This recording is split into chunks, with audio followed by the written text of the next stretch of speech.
But I know at the opening that our chair would have said that a lot witnesses we had come in that there was very little confidence in the RSA, and I suppose, which I'm sure that you were probably watching some of the sessions, online.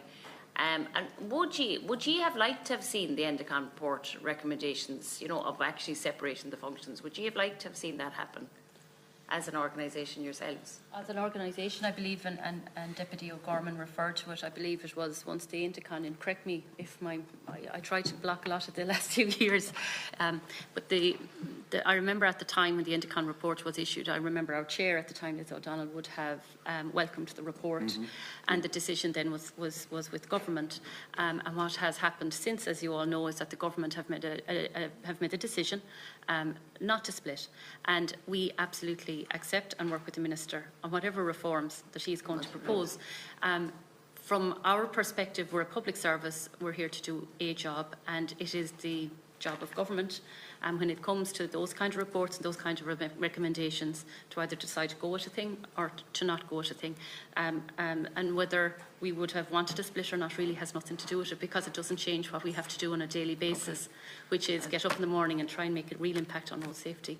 So it has never deterred us, even while all the uncertainty has been going on for the last number of years. And Deputy O'Gorman referred to the last 6 months of looking at briefings where people have come in and expressed their held views, and that's perfectly their right. I mean, it's been longer than that we have lived with that hanging over us as an organisation, but it has never once deterred us. Yeah. And we continue to do what it is we're supposed to do, which is road safety. Thank you. And I suppose, could you see the merit maybe in when people say, certain road users, particularly vulnerable road users, I suppose that they see the role that at one side of the house will say that there is revenue being generated, through NCTs, through testing, and then so the emphasis then is going to be on cars, and then on the other side, they're probably thinking, well, how can this, how does that add up as an organisation, which must be difficult for you to navigate, and I suppose going on from that, is there any independent review around, kind of what, let's say the public, I think our Deputy Daly might have asked this, but just when I was walking out, that has there been independent reviews measuring the impact that campaigns and, let's say, educational programmes is having, is there, and how do you assess that, or are we online for 2030? Do you think we're on our track for 2030? Yeah. And Michael, I know, will be keen to answer that, as will Annette. There's probably two questions there. Yeah. So Annette will take the query that you have in relation to the impact of ours, and then we'll come back on the vision 2030.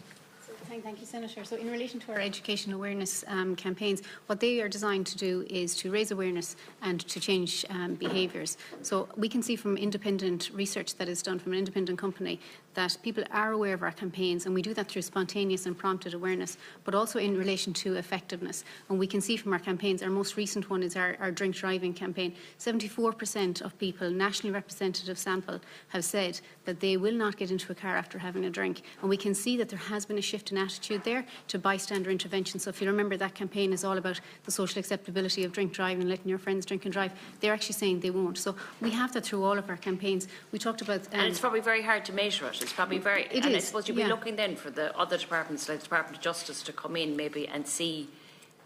is there any... We'll say if someone is in a collision, or if someone is being arrested for a drunk driving offence, does any of that come in? Is there any kind of questioning around that, around campaigning, around the role of the RSA, around, I suppose... Yeah, I suppose what you're trying to do is just knit it all together. Yeah, put it, and that's why I think that's what the lack of confidence was becoming, that maybe it's in the name, the Road Safety Authority. We're assuming that your responsibility for all sections of it, and that's why I think we were thinking a lot. Should there be some other kind of oversight above the RSA, or even a reform of the RSA, Yeah. And I suppose, just as we had said, that partnership approach is what possibly in the Road Safety Leadership Group that you have spoken to and about is the group that at the moment is oversight and accountability, and we're all feeding into it, making sure we do our elements of it. And that's a new group. That's a relatively new group. It was established in 2024, was it? Last year. Yeah. Okay. Deputy, Senator, in relation to the question you've asked, the education piece is our responsibility, but the education piece doesn't do it by itself. It has to have an enforcement aspect as well. Yeah. So we talk about the education enforcement model. We're talking about us raising awareness, shaping the climate of public opinion, seeking support for enforcement, and people being aware of the behaviour they're engaging in, that it is likely dangerous behaviour that's going to hurt or kill somebody.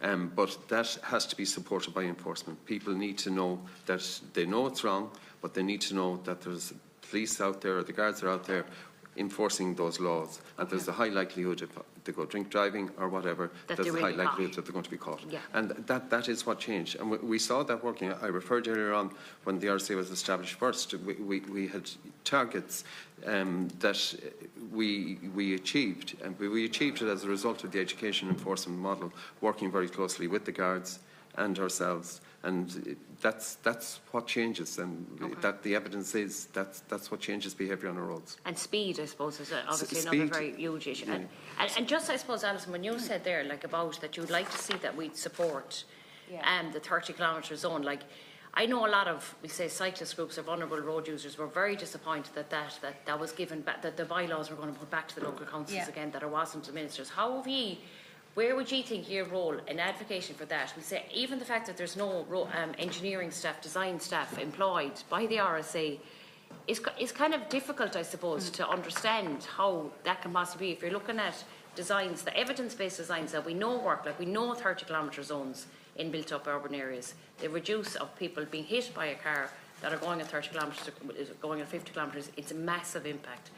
And were you disappointed when the minister kind of put that back to bylaws and the local authorities, when I suppose the plan originally was that it would be a 30-kilometre zone in all built-up urban areas? Yeah, and my colleague Michael will stand to correct me, I'm sure, but we would have recommended, it would have been recommended that it was uniformly, going to be a law. uniformly put in place. And it being pushed back, while yes, it probably does delay the implementation, I believe that the date of March now 2027 will focus minds in the local authorities, and that's where possibly they may be coming to you all as deputies for that support, and we would ask for that, please. Thank you, Deputy.